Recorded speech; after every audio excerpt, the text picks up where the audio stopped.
Alejandra, ¿ves a Venezuela, Estado 51? Nada es imposible porque yo estoy segura que nada en el mundo es imposible, es casi inconcebible. Donald Trump ha estado prometiéndole la estadidad a Canadá, a Groenlandia, a Venezuela. Parece casi una burla a los puertorriqueños. Teniendo en cuenta la utilidad histórica de Puerto Rico en un momento de nuestra historia, ¿ves a Puerto Rico quedándose en el desinterés de los Estados Unidos? Puerto Rico ahora mismo nosotros somos ciudadanos, dirían por ahí, de segunda clase. ¿Cuál es tu sentir, tu pensar por lo que ha ocurrido en Puerto Rico? Las consecuencias más espantosas de la colonia no son económicas ni políticas, son psicológicas. Are you ready to be brutally honest? I am, because today's conversation is uncomfortable. Puerto Rico has been living with the consequences of foreign intervention for 127 years, with both positive and negative aspects. And today, Venezuela is going through something similar, although with its own nuances. So before we start, this is important. As you know, this is a bilingual podcast, and this episode will be in Spanish because this conversation belongs to our communities that need to hear it directly in their own language, sin filtro. But I won't leave anyone lost in translation, of course, and like always, we'll have captions. And here's your quick brief in English. A few weeks ago, as a Puerto Rican, I told the Venezuelan community something that was not easy to hear. Te digo que para los venezolanos, un país que tiene tantos recursos, es bien importante que la gente dentro de Venezuela se organicen y piensen más allá de la ayuda yanqui o la ejecución de Estados Unidos en Venezuela. Porque la historia dice otras cosas. Be careful with foreign intervention. Because Puerto Rico lived it. We were promised stability, prosperity, opportunity, and what we got was something more complicated. So today's question is simple. What really happens when a powerful country steps in to help? And what should Venezuela learn before it's too late? Welcome to Brutally Honest. ¿Cuánta influencia iraní hay en los alrededores de Argentina? La hay. Calling it a bureaucracy. La verdad. Liberaría más petróleo de las reservas del país.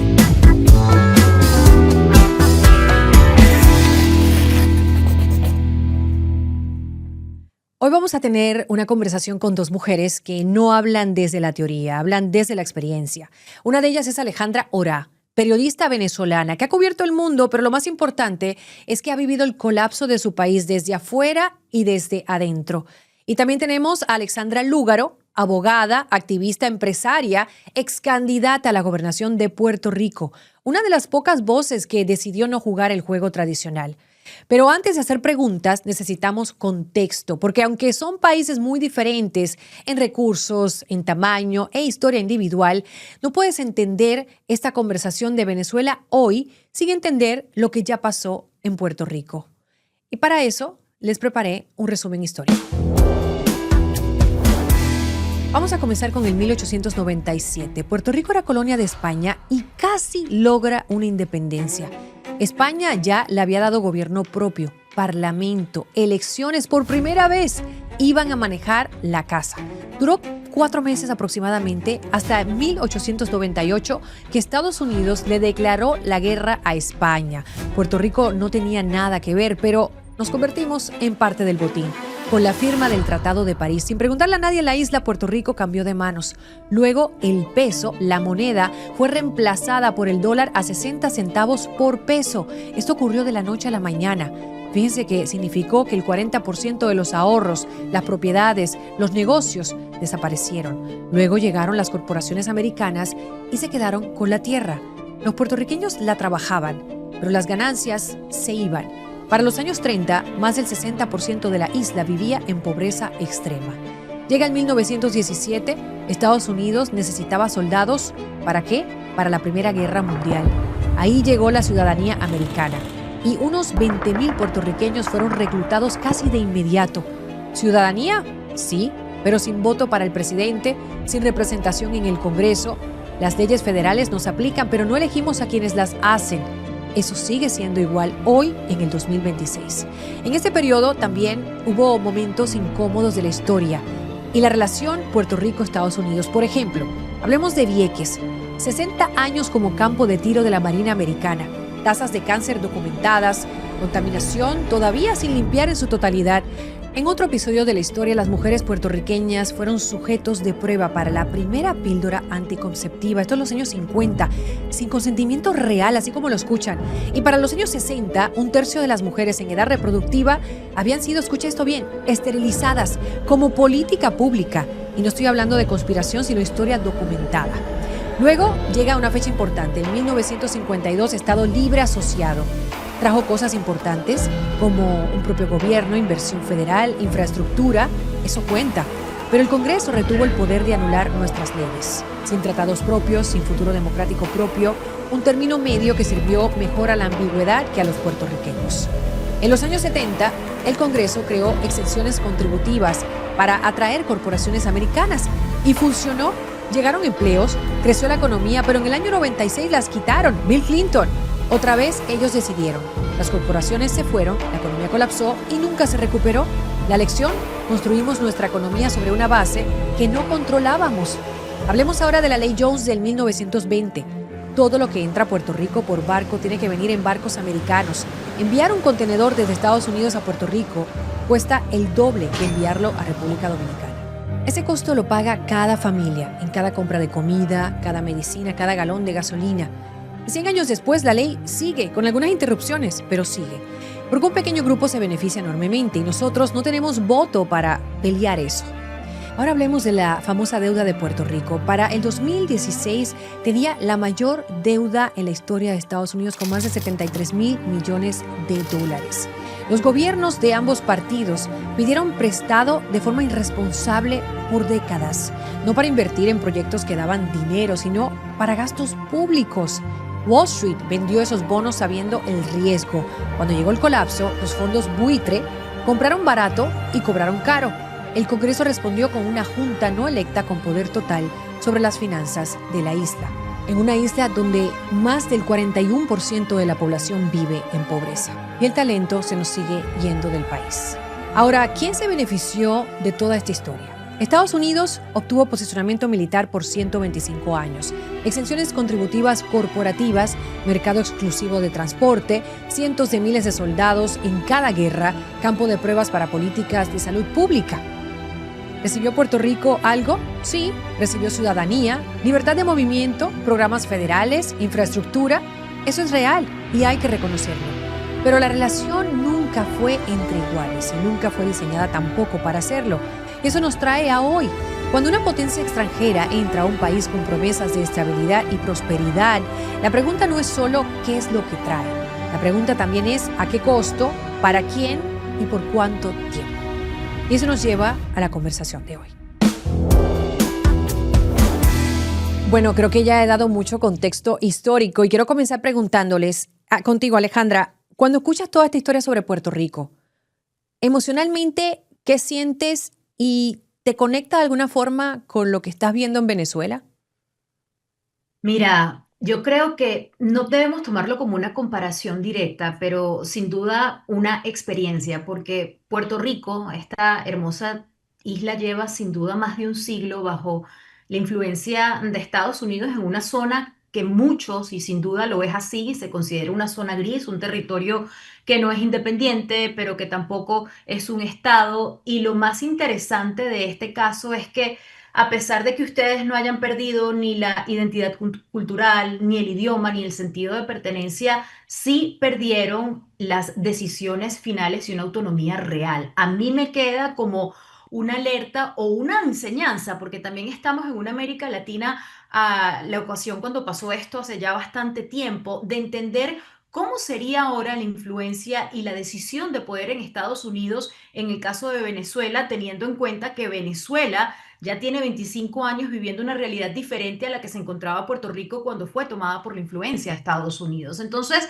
es simplemente ver el pasado y entender un poco cómo podemos, lo más probable, entender qué se puede ver en el futuro. Bueno, Alexandra, tú como puertorriqueña que no solamente has estado activamente en la política de la isla, sino que también has sido de las pocas personas que ha tomado una línea quizás diferente a lo tradicional. Cuando escuchas este contexto histórico, ¿cuál es tu sentir, tu pensar por lo que ha ocurrido en Puerto Rico? Bueno, primeramente yo creo que una comparación entre lo que ha ocurrido en Puerto Rico y lo que ocurre, lo que podría ocurrir en Venezuela, sería bastante injusta intelectualmente. Primero, Puerto Rico, el tiempo que lleva como colonia de los Estados Unidos, no es que Puerto Rico vino a ver la luz económica y políticamente en ese instante. Puerto Rico estuvo más de 400 años siendo una colonia de España, bajo unas condiciones también bien distintas. En este caso, sabemos que Puerto Rico, como bien dice la compañera, se ha mantenido en una situación donde su estatus es, la realidad es que, vamos, es indigno ser una colonia, no ha estado definido, no tenemos unas capacidades, no tenemos unas herramientas. Sin embargo, compararnos con Venezuela, que ha ejercido una soberanía, que tiene unos recursos, que ha podido tener un poder de decisión sobre sus presupuestos, sobre sus economías, sobre su discurso social, es muy diferente a lo que ha ocurrido en Puerto Rico. En el caso de Puerto Rico también, no nos llamemos engaño, yo creo que aquí lo que está ocurriendo es muy diferente a lo que ocurrió cuando Estados Unidos entró en el poder.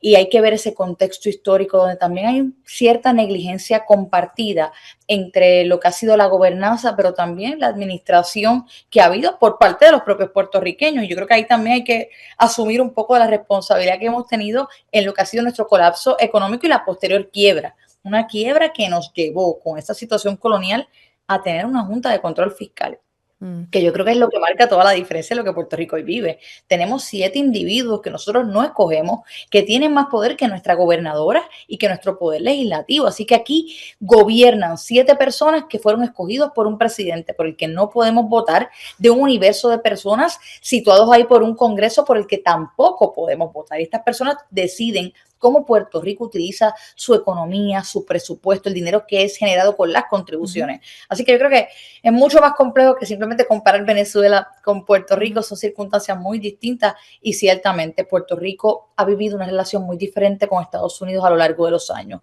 En unas ocasiones Puerto Rico creó su infraestructura con toda una inversión en los 40 bajo Tocqueville, todo el andamiaje, todo lo que ellos le llamaron el capitalismo de Estado. Se crearon, todo el sistema actual de gobierno se creó desde ese entonces. Yo creo que la pregunta es si todavía ese sistema funciona para las necesidades del mundo moderno.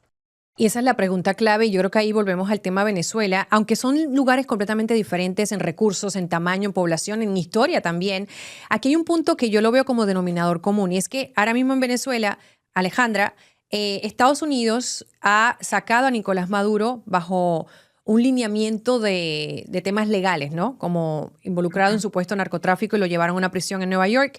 Pero ahora mismo se han apoderado de lo que es el petróleo del país, donde ellos no solamente estarían encargados de recibirlo, sino que de guardar ese dinero y administrarlo. Y no queda claro cómo se va a manejar ese dinero, qué porcentaje va para Venezuela, quién decide qué cosas y por qué, bajo qué circunstancias. Y eso me hace pensar en Puerto Rico, justo lo que mencionaba Alexandra, de cómo, por ejemplo, tenemos una junta que maneja nuestras finanzas, obviamente contextos distintos, pero lo que lo hace común es que es Estados Unidos diciendo yo controlo, yo mando. Venezuela siente cierto temor de que ahora esto suena muy bueno porque lo que teníamos era demasiado malo, pero ¿qué va a pasar con el futuro? ¿No podrían parecerse eventualmente a lo que ha ocurrido en Puerto Rico, que pierdan su autonomía? ¿No sientes eso? Mira, hay una realidad con el caso de Venezuela y Carolina, y es que el país lo ve como una oportunidad y no lo ve como un problema. ¿Y por qué? Después de 25 años de crisis, de una pérdida de calidad de vida, de 25 años donde los recursos de Venezuela no eran para los venezolanos, sino para los cubanos, para los chinos, para los iraníes, para los rusos, donde los chinos y los rusos terminaron también involucrándose dentro del territorio venezolano. Vimos también una migración masiva. El país lo está viendo como un punto de urgencia que está superando el miedo de perder la autonomía, y que quizás no lo estamos viendo desde una perspectiva como deberíamos verlo dentro de la política o dentro de la historia, porque simplemente hay desesperación para cambiar lo que ha pasado. Entonces, cuando de manera sencilla uno siente que pierde absolutamente todo, empieza a asumir un riesgo. Hay 25 años de diálogo. Se ha intentado también sacar al gobierno de Venezuela de Nicolás Maduro, anteriormente Chávez, por la vía democrática, y no ocurrió. Entonces, quizás esto lo ven como una solución, porque una de las formas más interesantes de explicarlo es que cuando Barack Obama cambió la designación de Cuba y del bloqueo en el año 2016, él dijo, no podemos esperar resultados haciendo exactamente lo mismo. Ujú. Entonces yo creo que Venezuela lo está viendo exactamente de la misma manera. Y acabas de tocar un punto súper importante que es el punto del petróleo. Sabemos que Venezuela actualmente tiene las reservas de petróleo más grandes del mundo y esto ha pasado desde la década de los 70 que nos descubrimos sin duda esta joya. Pero lo que quizás mucha gente no habla, Carolina y Alexandra, y es que Venezuela, a pesar de que tiene estas mayores reservas, es un petróleo que requiere una Sucio. inversión y requiere una tecnología que actualmente Venezuela no Sí, tiene. es lo que le Y es llaman aquí. petróleo sucio, que tiene que tener también mucha elaboración antes de poder ser utilizado, ¿no? Hay que tratarlo Entonces, bastante. exactamente, necesitamos unos actores externos. ¿Y sabes quién tiene este tipo de tecnología y este tipo de inversión? Sin duda, los estadounidenses. Entonces, puede ser una unión interesante porque tenemos en la materia bruta, pero no tenemos la manera de explotarla y de realmente hacerla funcional. Pero también hay otro punto súper importante que la gente no ha mencionado en estos últimos meses, y este es el arco minero del Orinoco. El petróleo es el pasado, sin duda el presente, pero el arco minero del Orinoco es el futuro. ¿Y Ujú. por qué? Tenemos en este lugar minerales fundamentales para todas las industrias que actualmente se están produciendo y están Tecnología. cambiando el futuro. Sin duda, estamos hablando, por ejemplo, de lo que requiere la inteligencia artificial, minería para poder tener carros eléctricos, baterías lithium y actualmente todas las compañías de Estados Unidos que ahora pueden hacer negocios en Venezuela también se están involucrando en el arco minero del Orinoco. Pero en el pasado estaba China, estaba Rusia, estaba Irán. Entonces, lamentablemente en el caso de Venezuela estamos viendo una realidad. Sí, preocupa la autonomía, pero por los últimos 25 años esa autonomía la tenían los chinos, la Sí. tenían los iraníes y la tenían los rusos. Y ahora, Alejandra, yendo a ese tema, antes estas cosas explotaban por países que no estaban dejando riquezas a Venezuela, porque lo vemos en la decadencia económica del país, que cayó al piso también por sus propios gobiernos. ¿Confías en que esta intervención de Estados Unidos va a darle la prosperidad económica que necesita el país, teniendo en cuenta que aunque esto apenas está empezando, llevan menos de 2 meses en el proceso o alrededor de 2 meses, todavía el régimen, como le han llamado, continúa intacto en Venezuela? Delcy Rodríguez está ahí, los hermanos Rodríguez están ahí, incluso estrategizando para intentar quedarse incluso después de una elección, porque lo estamos viendo. Entonces, ¿qué piensas cuando ves que hay ciertos cambios de quién invierte y quién se está quedando ahora con el dinero versus lo que sigue pasando en el país en cuanto a libertades y gobiernos?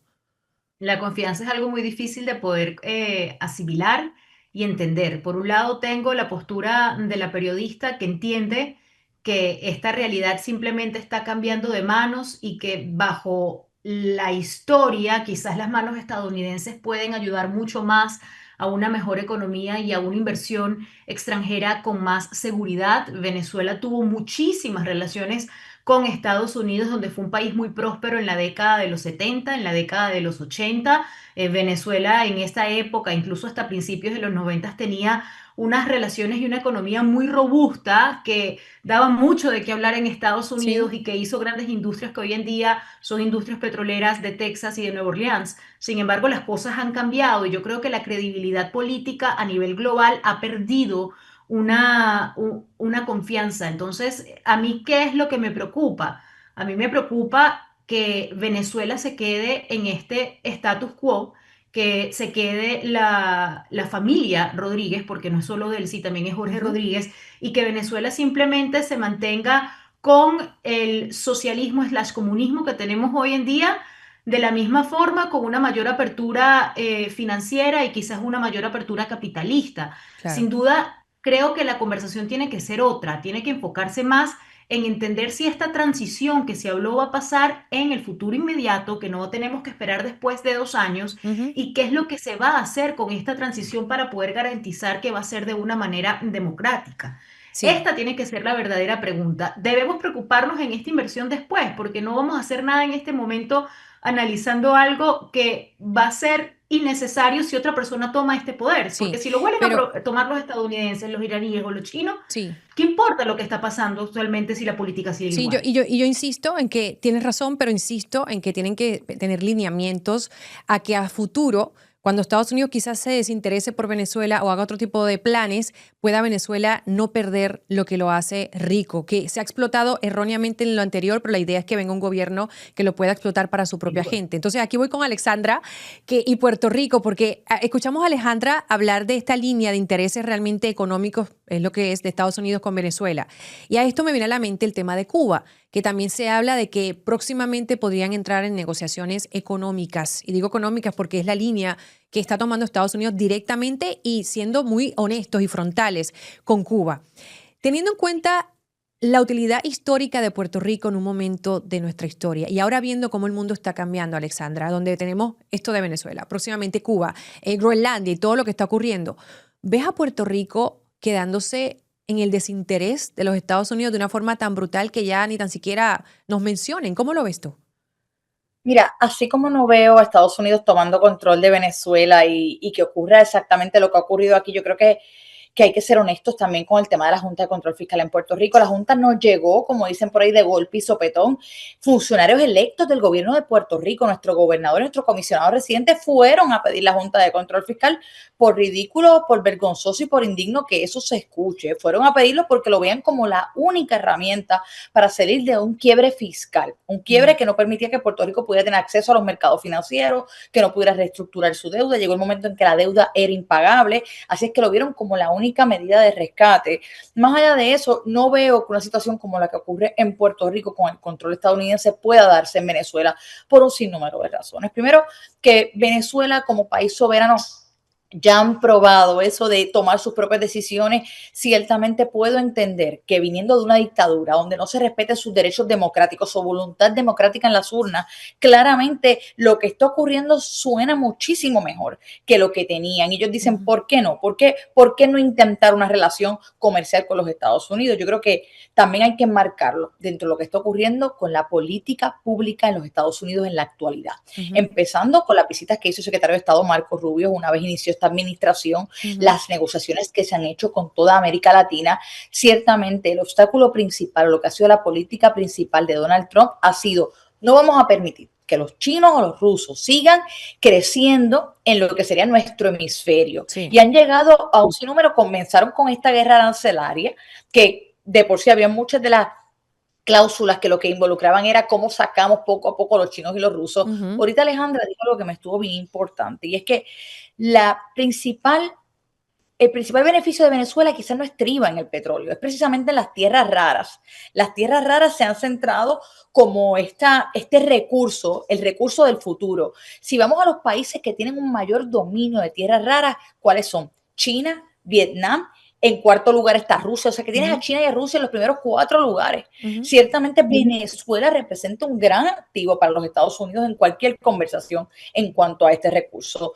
Como decía ella también, va a quedar qué lineamientos se establecen, cómo se crean estas conversaciones, cómo nos aseguramos que más allá de haber removido a Nicolás Maduro, se crea una transición a un gobierno electo por los venezolanos que responda a las necesidades de los venezolanos, pero ciertamente me niego a asustar a los venezolanos diciéndoles que se van a convertir en el próximo Puerto Rico, porque no creo que esto vaya a ocurrir. Y en el caso de Cuba, Puerto Rico está en un momento donde tiene que capitalizar, como lo hizo en 1898, sobre su posición geográfica. Puerto Rico ahora mismo, nosotros somos ciudadanos, dirían por ahí, de segunda clase, porque no somos ciudadanos creados por la Constitución, sino mediante la ley. Tenemos unas características muy diferentes si estamos en suelo puertorriqueño que si estamos en suelo estadounidense. Nuestra ciudadanía en suelo puertorriqueño no nos permite votar por el presidente o por los congresistas, pero si estuviésemos en suelo estadounidense podemos hacerlo. O sea que nuestra ciudadanía goza de unas facultades dependiendo de dónde esté ubicada, y eso es algo bien interesante que también podríamos estar horas discutiendo. Pero más allá de eso, en el caso de Cuba, Donald Trump ha estado prometiéndole la estadidad a Canadá, a Groenlandia, a Venezuela. Parece casi una burla a los puertorriqueños que han votado sobre este tema muchísimas veces. Que ha tenido 3 plebiscitos donde ha ganado la estadidad, si no me equivoco. Sí, y yo creo que aquí a lo que hay que ir es a lo siguiente. ¿Qué pasaría si se liberan las condiciones económicas que se han impuesto sobre Cuba, que los han mantenido restringidos? Ciertamente con los años, si Cuba se desarrolla, podría pasarle por el lado a Puerto Rico, como lo ha hecho la República Dominicana en diferentes instancias, donde antes estaba más rezagada, y Puerto Rico luego de la quiebra hemos visto una República Dominicana despegar en muchísimas industrias. Así que Puerto Rico no se puede dormir, como dicen por ahí, pero ciertamente ahora mismo Puerto Rico tiene unas grandes ventajas en términos de la moneda, de la infraestructura, la inversión federal que hay en Puerto Rico, producto de los huracanes Irma, María, los terremotos, la pandemia. Estamos hablando de miles de millones de dólares que podrían cambiar por completo el futuro de Puerto Rico, claro, si se utilizan sabiamente. La pregunta es si nuestro gobierno tendrá la responsabilidad fiscal para Ahora, hacer eso. Alexandra, teniendo en cuenta la inversión federal que se ha emitido en Puerto Rico a través de los años, ¿cómo que llegamos a una deuda tan grande para costear lo que son en su mayoría gastos públicos? Porque esta deuda que estamos hablando, en la que entró Puerto Rico, una deuda pública de más de 70 mil millones de dólares, que lo tiene en estancamiento en este momento, y ahí viene lo de la Junta de Control Fiscal que administra ahora las finanzas que estamos comentando, llegó por decisiones de endeudamiento porque no había dinero suficiente, en parte, para gestionar gastos públicos. ¿Cómo no hay dinero suficiente en un país como Puerto Rico, que ha recibido fondos federales, que tiene gente que trabajan, que tienen buenos sistemas educativos? ¿Cómo llegamos a ese punto? Yo creo que es una mezcla de factores: negligencia y irresponsabilidad fiscal, corrupción y un tema de un sistema político que depende de promesas y no de la posibilidad o la viabilidad de poder cumplir con esas promesas responsablemente. Y entonces, ¿qué tenemos? Una clase política que endeudó a Puerto Rico, por encima de nuestros niveles de producción. Así es que nosotros incurrimos en una deuda mayor de lo que estábamos produciendo. Y de hecho, Puerto Rico cada vez es más dependiente de fondos federales, que es uno de los grandes problemas que tenemos. Nos hemos convertido en una economía de crisis. Ahora mismo Puerto Rico no tiene un plan de desarrollo económico. Si no llega un huracán, si no llega una pandemia, si no llega un terremoto, Puerto Rico no tiene realmente una fuente de ingresos que sea independiente más allá de lo que nos queda de manufactura, porque después de las 936 y todo este reshoring que ha estado haciendo los Estados Unidos, pues Puerto Rico ha dejado de ser competitivo. Y en la manufactura, hablemos en plata, la mayoría de ese capital que entra a las farmacéuticas ubicadas en Puerto Rico, ya a las 12 de la noche se fuga y se va a otras jurisdicciones. No es capital que se quede en Puerto Rico, no hay transferencia de conocimiento, no se crea infraestructura propia ni empleo. O sea, la realidad es que tenemos que reevaluar lo que nos trajo hasta aquí, y la economía que tenemos hoy fue desarrollada en los 40, Carolina. Así que ya no responde a los retos que Puerto Rico tiene ni a cómo debemos llevar un gobierno. Tenemos un gobierno.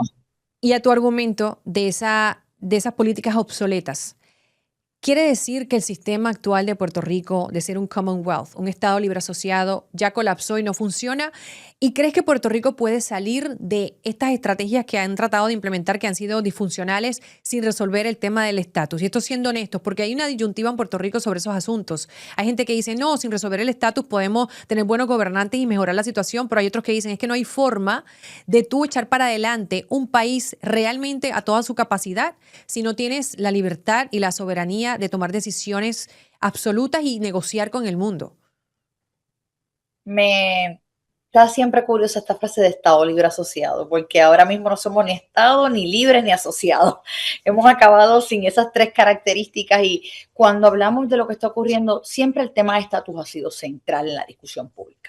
Tanto así que los partidos políticos en Puerto Rico, a diferencia de en tantas otras jurisdicciones donde los partidos se organizan alrededor de las causas que la gente quiere defender, en Puerto Rico los partidos políticos se organizan de acuerdo a la relación que queremos con la metrópolis. Así el Partido No Progresista define a las personas que buscan la anexión, el Partido Independentista quienes quieren la independencia, y entonces el Partido Popular a quienes quieren algún tipo de tratado de libre asociación. Así que no nos organizamos entre conservadores o liberales o izquierda o derecha, no, aquí nos organizamos por la relación que queremos con los Estados Unidos. Eso nos ha traído un estancamiento, primero porque no nos ponemos de acuerdo, porque tenemos personas muy diferentes que quieren alternativas de estatus distintas y no hemos adelantado en ninguna de esas alternativas. Mañana podemos ser el estado más pobre de la nación estadounidense o mañana podemos ser la república más pobre.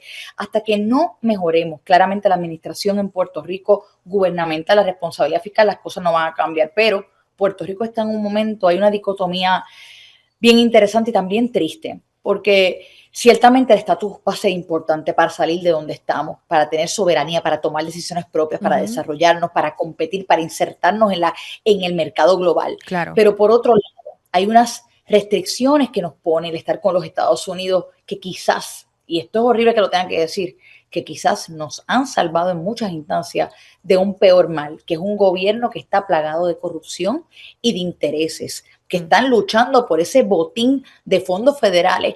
Y muchas veces, lo hemos visto en el último año, la Junta ha frenado un sinnúmero de contratos que hubiesen sido devastadores para la economía Sí, puertorriqueña por décadas. Y ha sido la sí. Junta quien le ha puesto el freno al gobierno. Así que a veces nos preguntamos cuál es el peor de los dos males. Sí, no, y eso plantea algo interesante. Yo pienso que un país, mientras más dinero federal o dinero gubernamental recibe, más corrupción gubernamental suele ocurrir.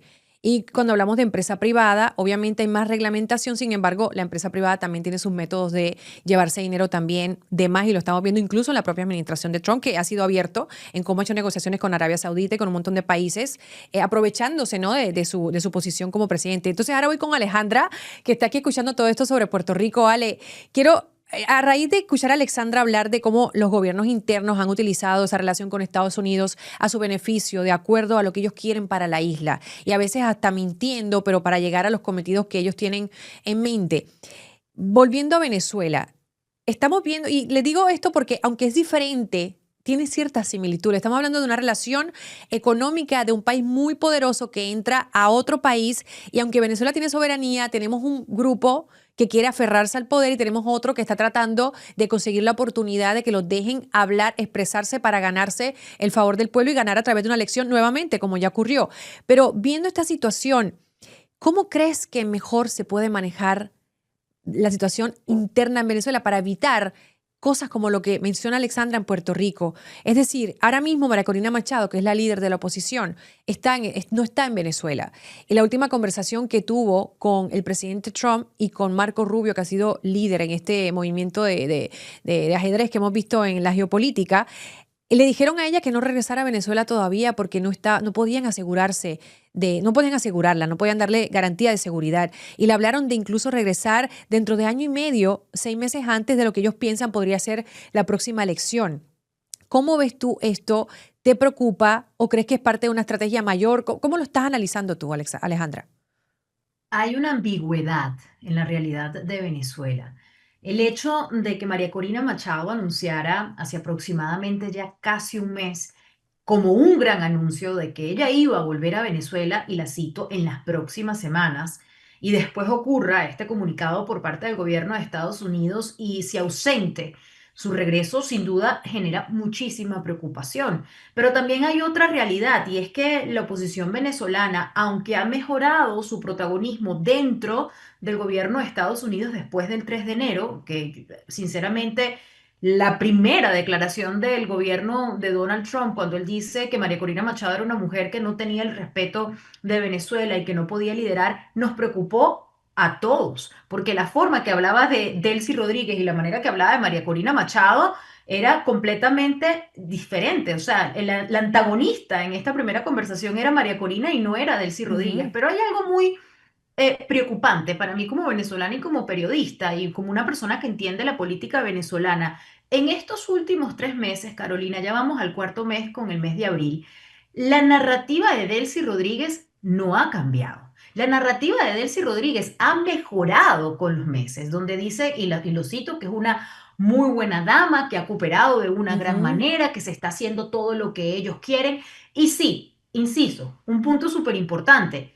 Venezuela ha tenido unos cambios increíbles estos últimos 3 meses, aunque no han sido liberados todos, han sido liberados más del 50% de los presos políticos de estos últimos 20 años, donde han salido también con unas leyes donde pueden hablar, algo que no se veía en el pasado. Hay rumores, porque no se ha podido confirmar de una manera oficial, del arresto de personas como Alex Saab, Ujú. como por ejemplo Wilmer Ruperti, que pasó hace aproximadamente 3 días, la destitución de Tarek William Saab, el defensor del pueblo, una de las Ujú. personas protagonistas de los crímenes de lesa humanidad de Venezuela, y también la destitución de Vladimir Padrino López, que es una pieza clave de Venezuela, dice mucho, pero al mismo tiempo aunque estas cosas están pasando dentro de Venezuela y que todos sabemos son por decisiones del gobierno de Estados Unidos, Ujú. los cambios de la postura del gobierno de Estados Unidos con Delcy Rodríguez no cambian. Entonces, ¿qué podemos hacer para que las cosas en Venezuela cambien?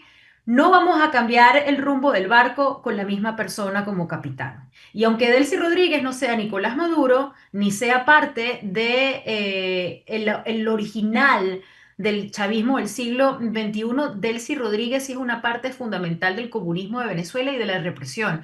Hay que recordarle a la gente a diario que Delcy Rodríguez fue vital dentro de las torturas del helicoide, los hermanos Rodríguez han sido importantísimos para la violación de los derechos humanos y para la caída de la economía de Venezuela. Entonces, hacer una transición con ellos en el poder o que sean ellos los que van a ser parte de esta transición democrática o estén en este momento, porque también se está considerando siendo los líderes de la posible elección presidencial que ocurra a un Sí, año o a 2 años, sí. preocupa muchísimo. No, y que les da tiempo para ellos poder avanzar en cambiar su tono para que el pueblo se sienta más seguro con ellos. Y eso es lo que a mí me preocupa desde el punto de vista aquí en Miami, donde yo estoy, donde hay tanto venezolano que está aspirando a un cambio gubernamental en su país. Ahora, ok, se nos está acabando el tiempo y sé que las dos tienen muchos compromisos. Quisiera preguntarle, a ver, Alexandra y Alejandra, ambas, Mm. con esto de la doctrina Monroe, que es la nueva doctrina Monroe en el hemisferio, que estamos viendo que es la agenda literal de los Estados Unidos, ya lo han dicho públicamente. ¿Ven, Alexandra, ves a Puerto Rico con esas posibilidades de convertirse en un estado de la nación en este momento, dada la coyuntura? Y Alejandra, ¿ves algo así para Venezuela? Y lo menciono porque aunque suena a chiste, en la internet, entre la sociedad, es un tema que se habla y al que muchos aspiran en ambos bandos, en Venezuela y también en Puerto Rico. Así que, Alexandra, empiezo contigo. Yo creo que principalmente cuando vemos en lo que está enmarcado los Estados Unidos en estos momentos, lo que son las políticas públicas prioritarias, el conflicto bélico en Irán, no veo a Puerto Rico en estos momentos siendo una prioridad para una anexión per se, además de que hay un factor político que no podemos olvidar y es cómo cambiaría la composición política de los Estados Unidos, el que los puertorriqueños tengan una representación. 2 senadores, Y 5 entonces representantes en el Congreso. justamente no vemos un ambiente fértil para que haya un cambio en esa política en estos momentos. Yo creo que los puertorriqueños, una de las cosas que tenemos que hacer es aprender a ir en un frente unido para buscar un proceso vinculante con el Congreso y que los puertorriqueños puedan ejercer su autodeterminación y escoger el estatus que prefieren. Pero en estos momentos yo no creo que sea el ambiente para hablar de eso. Sí creo que Puerto Rico va a poder capitalizar sobre lo que está ocurriendo a nivel global. Ya lo vemos en la cantidad de ejercicios militares que se están dando en Puerto Rico, dado todos los conflictos. Lo vimos cuando ocurrió la intervención en Venezuela, como Puerto Rico también jugó un papel crucial en ese momento, pero en estos momentos yo no veo que se vaya a dar una anexión, no creo que esté en el ambiente de los Estados Unidos y creo que Puerto Rico debe enfocarse en estos momentos en sacar a la Junta de Control Fiscal, en retomar sus finanzas, el control de su gobierno y en buscar hacer proyectos de política pública que eviten que regresemos a lo que nos trajo hasta aquí. Alejandra, ¿ves a Venezuela, Estado 51? Trump lo ha mencionado varias veces ya. En 2 ocasiones y se tomó como broma porque ambas fue cuando Venezuela ganó el Mundial de De Béisbol béisbol. en la semifinal y después en la final, ¿no? Donde él mencionó estado número 51. 51. Y aunque no se puede decir que nada es imposible, porque yo estoy segura que nada en el mundo es imposible, sin duda tenemos que decir, y hay que ser realistas, Carolina, es casi inconcebible que Venezuela se convierta en la práctica en el estado número 51 de Estados Unidos. La Constitución de Estados Unidos, cualquier persona que logre entenderla, que sepa el artículo 4, sí le da al Congreso la facultad, y esto sí es súper importante, de admitir Sí. nuevos estados, pero en práctica esto no significa que el presidente por una voluntad propia, por un Por orden mensaje en ejecutiva. social, exactamente, por una firma ejecutiva o por un control militar temporal, que puede ser algo también que podría estar pasando, o sí creo que pueda pasar en Venezuela en los próximos meses, pueda transformar un país soberano en un estado federado. Entonces, yo la verdad creo que se necesitaría un proceso político súper complicado, que tiene que ser avalado por el Congreso de Estados Unidos, que dudo muchísimo que sea aprobado por el Congreso de Estados Unidos, y además es una redefinición del estatus internacional que pondría en riesgo la forma que se ve Estados Unidos en el mundo después de la presidencia de Donald Trump. Estamos a punto de llegar a medio término, ya Ujú, en ya, noviembre, en menos increíble. de 5 meses. Entonces yo creo que ya teniendo en cuenta que a Donald Trump le falta un año y medio, esto sería muy difícil lograrlo en un año y medio y no sabemos lo que va a pasar en 2 años con el gobierno de Estados Unidos y que el próximo presidente realmente tenga un interés similar por Venezuela como lo ha tenido actualmente Donald Trump, ¿no? Entonces yo lo veo como completamente improbable. A ver, si tuvieran que darle un consejo a su gente en este momento histórico que vivimos, cada país con su propia historia, ¿no? Diferente y con similitudes también. Alexandra, ¿qué le dirías a los puertorriqueños? ¿Qué consejo les darías, teniendo en cuenta lo que hemos conversado sobre la disyuntiva, la falta de representación, sí, pero no, el estatus de Puerto Rico, la economía? ¿Qué les dirías? ¿Sabes qué, Carolina? Hemos hablado de las políticas públicas que llegan desde los Estados Unidos, hemos hablado de la Junta de Control Fiscal. Yo creo que el consejo que yo le daría a los puertorriqueños tiene que ver con el corazón propio de nuestro pueblo. Yo creo que en gran medida hemos llegado aquí porque estamos demasiado divididos, porque no hay una visión, porque no hay una voluntad política de hacer las cosas, porque estamos fallando en la ejecución, porque no tenemos un plan de trabajo, porque hemos tenido una oportunidad histórica de utilizar estos fondos para convertir a Puerto Rico no solamente en un modelo para el Caribe, sino para toda América Latina, y la estamos dejando desperdiciar. Así que mi recomendación a los puertorriqueños sería a no continuar distraídos, porque en efecto estamos todos los días distraídos con asuntos superficiales, asuntos que no van a la médula de lo que realmente nos afecta. Yo creo que Puerto Rico tiene el potencial, no solamente en su capital humano, sino en sus recursos, para realmente enderezar el barco, para crear unas políticas públicas que nos permitan acceso a los mercados financieros, responsabilidad fiscal.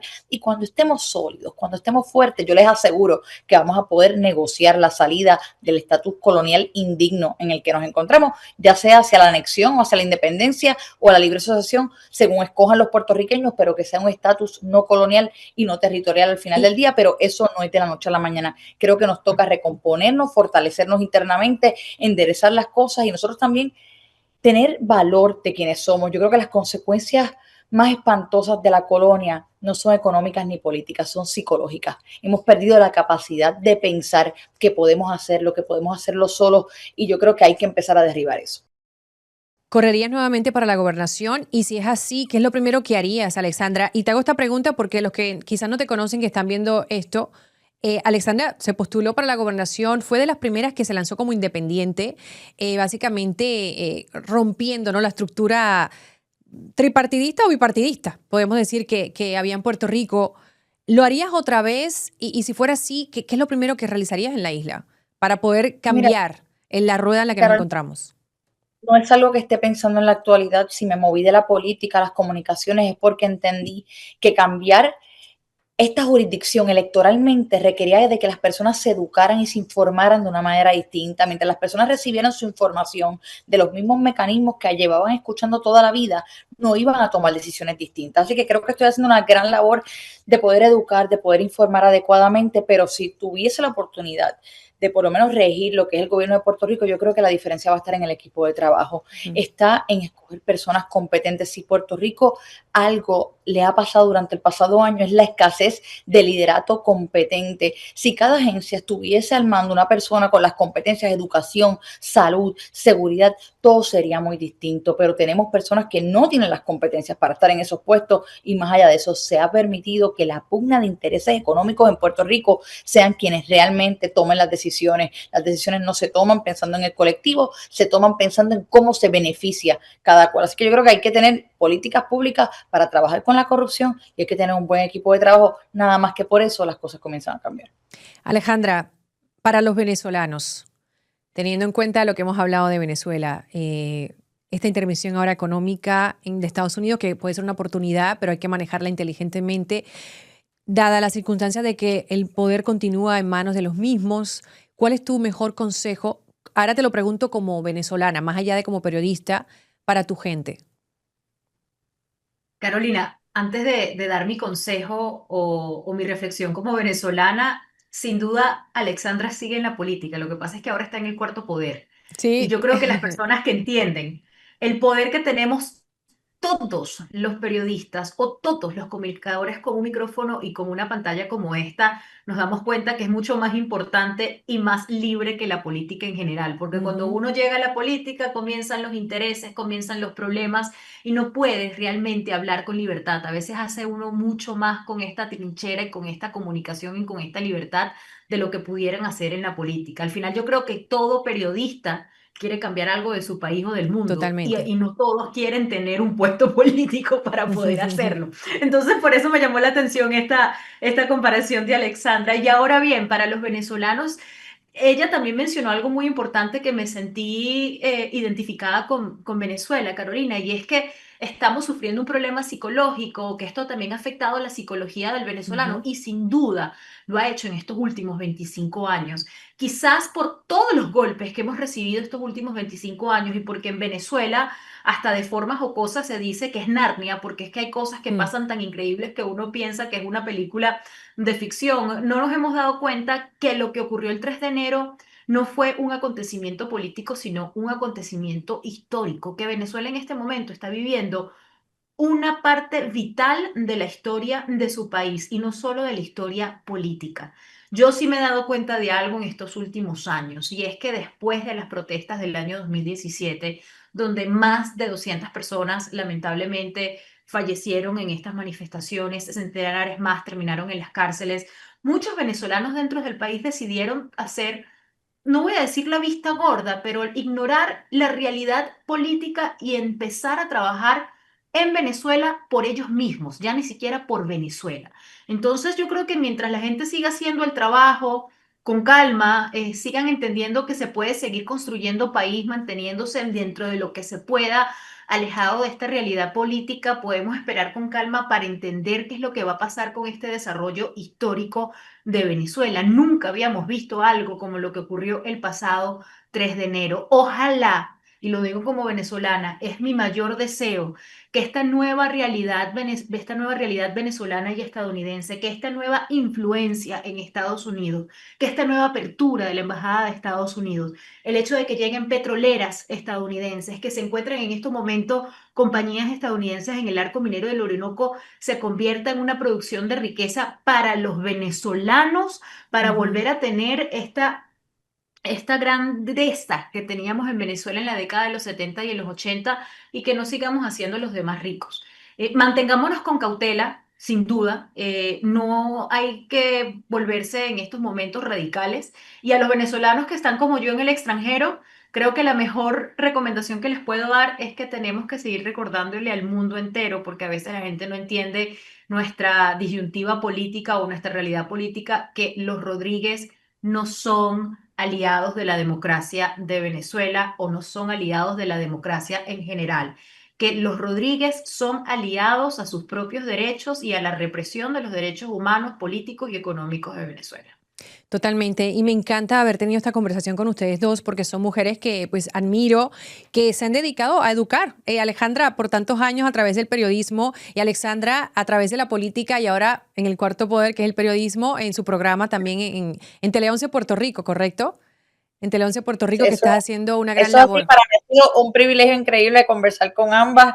Alejandra, un placer haberla Igualmente, conocido en este igualmente espacio para y yo mí. creo que son conversaciones también que son necesarias. Estamos viendo la política de forma aislada, demasiado local, demasiado regional y si algo nos está mostrando el mundo es que estamos conectados de múltiples formas. Ujú. Así es que yo creo que hay que entrar en este tipo de análisis y sobre todo este tipo de análisis tiene que estar allá afuera en español. Creo que Sí. hace muchísima falta, así que ha sido un placer Y total. creo que hay que hablar y educar mucho con honestidad, porque hay mucha confusión y también siendo realistas. Yo creo que desde mi punto de vista acá, que lo trato de ver de todos los lados, el tema con Venezuela sin duda es un cambio histórico que hay que aprovechar, pero he visto mucha idolatrización del personaje y de las personas involucradas, donde las personas se van en un mundo de obsesión y empiezan a pensar que ya, esta persona nos va a salvar y confiamos 100% en lo que sea que hagan. Igual pasa en Puerto Rico cuando vemos que la solución única de Puerto Rico es ser Estado o la solución única es ser independiente y al final del día creo que hay que ver las cosas como son, sin miedo a que nos encajonen en estereotipos que no son reales y tratar de afrontar la realidad, porque no todo es blanco y Carolina, no todo es negro. Hay grises. Carolina, si en la vida no hay mesías ni hay salvadores, porque lo va a haber en la política. No hay Totalmente. santos en la vida, tampoco lo va a haber en la política. Entonces hay que recordarnos esta perspectiva y no fanatizar a los líderes y cuestionar todo lo que están haciendo, sean de un lado, Sea sean de de otro, otro, porque correcto. lamentablemente no haberlo hecho en muchas ocasiones nos llevaron a este punto en el que estamos ahorita muchos países y en mi caso personal, pues obviamente Venezuela.